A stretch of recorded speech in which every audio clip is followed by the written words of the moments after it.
This is Cindy from Essential Therapies. Thank you for joining me on the third day of fall, although you'd never know because it's about 90 degrees here right now. But I want to go over some basic ball exercises. So first of all, make sure you have the proper ball for your height. So you will see on the ball packages a guide for it, but roughly if you're 5'4" or below, you would want a 55 centimeter ball, and between 5'4" and I believe 5'7", it's 65 centimeter, and then over 5'7", you may feel better in a 75 centimeter ball. Make sure you blow it up to the suggestions on the box, making sure to not overinflate. And what I find is once you inflate the ball, it usually takes a day or two to adjust to that air in there, and then it'll start to feel a little squishy, and then you can add some more air into it. So make sure that it's a firm ball though, and it's not too squishy. That's the thing I find most often, is that the balls are too soft. So it makes it too hard for you to sit upright if the ball is too squishy. So I have a 55 centimeter ball here for my height, and what we're going to do is just start with getting comfortable with sitting on the ball. So you can put your hands on your pelvis just to feel where your pelvis is in space, and then just do a few little bounces here. So look at how far apart your feet are. Make sure they're not too close because you won't feel as stable with them really close. Or if you want to challenge yourself, you can make your feet closer, but make them wider to feel more stable. So just nice, comfortable position of the feet. Take your hands to the waist, and just the space where you would put your hands on top of your pelvis to get a feel for where your pelvic bowl rests. So we think about the pelvis as a bowl. Imagine it being filled with water, and if you're in the neutral position, you would have that water being level in the bowl, not pouring out front or back. So if we slouch like this, you can imagine the water would be pouring out the back of the pelvis, and if you're overarched this way, the water would be pouring out the front. So try to keep it nice and level at first. And so now we're going to take our awareness to the tailbone, and we're going to do some simple pelvic circles on the ball. So you can rest your hands on your knees, or you can rest your hands on the ball, whatever feels good for you.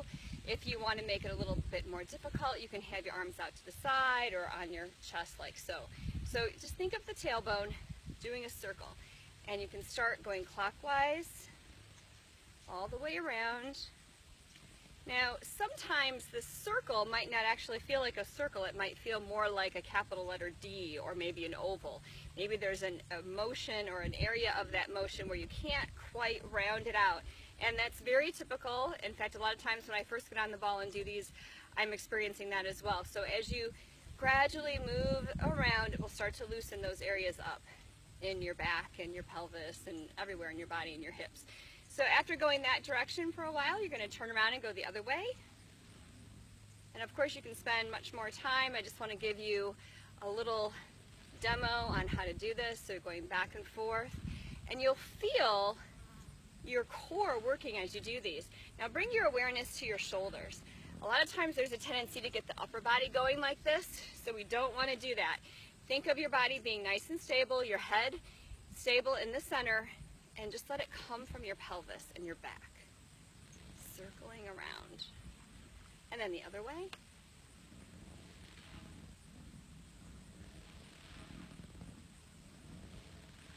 Okay, and going back and forth, just getting a feel for it. Keeping the chest lifted, the shoulders relaxed. Okay, and then from here, we're going to go side to side. So you can place your hands on your hips again if that's helpful, and think about your right sitting bone and your left sitting bone. So you're going to shift over to one side and the other side, one side and then the other side. So think of shifting your weight, and as you do that, you'll feel one side of your pelvis rise up. So as I'm going on my left sit bone, my right side of my pelvis comes up. Coming over here, my right sit bone pushes into the ball, my left side of my pelvis comes up. So back and forth. You may feel like one side is easier to go to than the other, and that's just giving you information about where the tightness is in your body, and this helps to loosen things up. Think of engaging the core a little bit, bringing your belly button towards your spine, chest lifted, shoulders soft. Now let's think about the head. Keep the chin parallel to the floor, and try to keep your head from going forward or tilting back. So I'm going to turn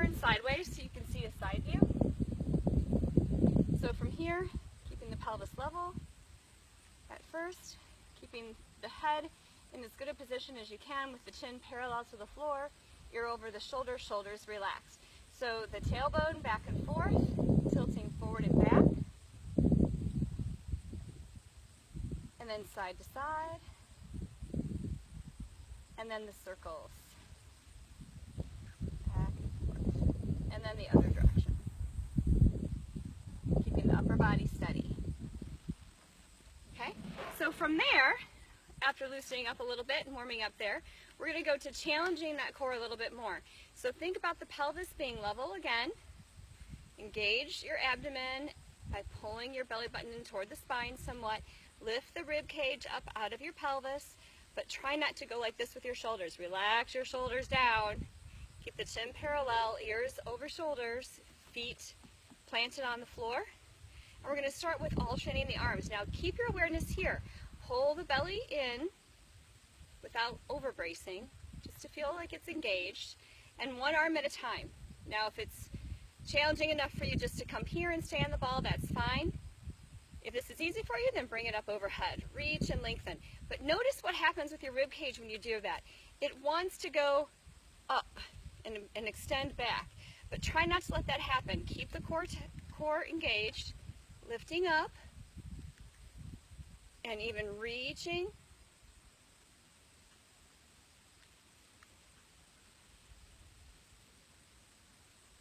You can bring it out to the side. If you need to hold on to the ball with one hand, that's fine.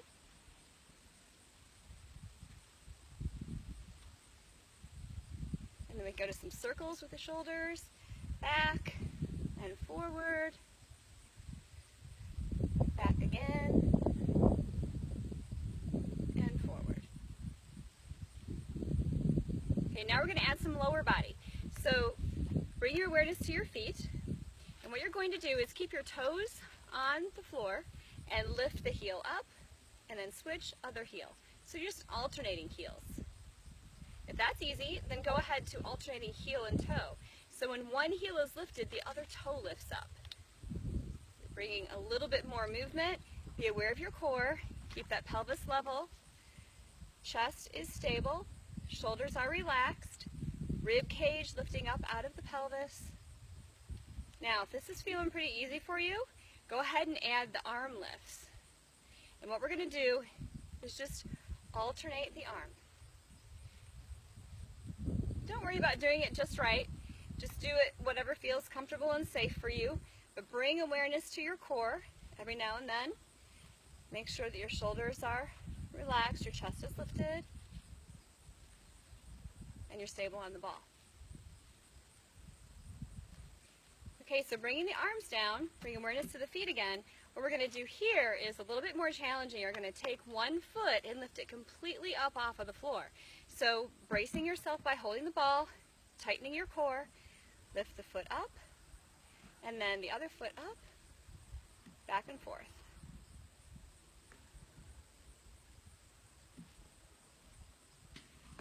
Now if this is pretty easy, you're going to bring the foot out and out. So you're doing kicks.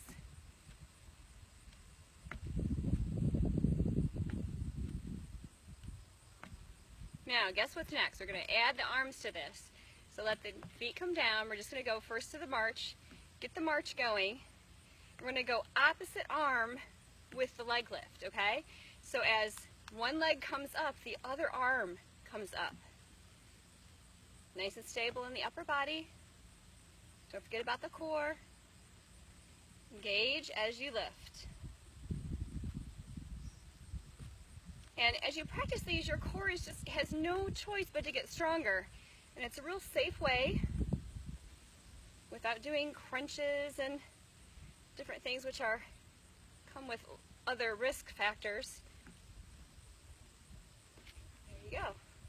Now you can also change the arm out to the side if you like.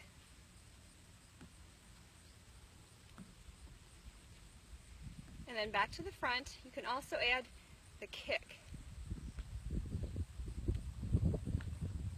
So stick with these for a few weeks. As you feel that you're getting stronger, we can add some more challenging things onto this.